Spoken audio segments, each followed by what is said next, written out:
அனைவருக்கும் வணக்கம். நான் அருப்புக்கோட்டை அண்ணாமலையார் ஜோதிட நிலையத்திலிருந்து உங்கள் ஜோதிட ரத்னா ஜெய்சங்கர் பேசுகிறேன். மேச லக்னத்திற்கு அதிர்ஷ்டம் தரும் யோகத்தை தரக்கூடிய தசா புத்திகள் என்னென்ன அப்படிங்கிறத பார்த்துருவோம். இப்போ மேசத்திற்கு சரிங்களா, குரு திசை, சூரிய திசை, செவ்வாய் திசை, இந்த 3 திசைகள் மிகப்பெரிய யோகத்தை செய்யக்கூடிய நிலையில் இருக்குது. ஃபஸ்ட்டு உங்களுக்கு குரு திசை.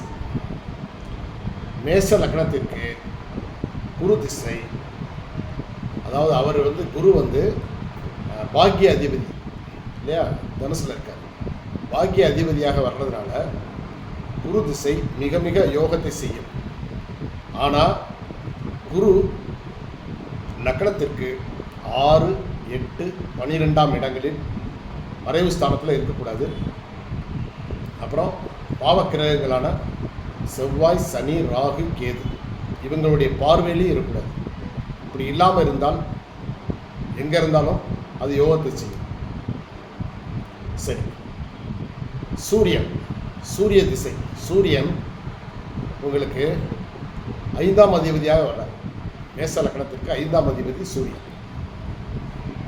இவரும் 6, 8, 12 மறைவு ஸ்தானத்தில் மறையக்கூடாது. பாவக்கிரகங்களான செவ்வாய், சனி, ராகு, கேது இவர்களுடைய பார்வையில் படாமல் இருந்தால் எங்கே இருந்தாலும் மிகப்பெரிய அந்த சூரிய திசை நடக்கும்போது யோகத்தை செய்யும். சரி, அடுத்தது செவ்வாய் திசை. செவ்வாய் திசையில், ஏன்னா மேசத்துக்கு லக்னாதிபதியே அவர் தான், செவ்வாய் தான். அதே போல் அட்டமாதிபதி 8ஆம் இடத்துலையும் அவர் தான் இருக்கார். விருச்சிகத்துலையும் செவ்வாய் தான் உள்ளார். அப்போ இப்போது இவருடைய செவ்வாய் திசையில் செவ்வாய் அந்த ஜாதகத்தில் 6, 8, 12 மறையாமல் இருக்கணும். பாவக்கிரகங்களான சனி, ராகு, கேது இவங்களுடைய பார்வையும் இல்லாமல் இருந்தால் இந்த செவ்வாய் திசை மிகப்பெரிய யோகத்தை கொடுக்கும். வீடு, மனை, வாசல், விவசாய பூமி, இந்த மாதிரி பல யோகங்களை கொடுக்கும். அஷ்டமாதிபதியாக வந்தால் கூட அவர் உங்களுக்கு திடீர் யோகம், திடீர் அதிர்ஷ்டம்.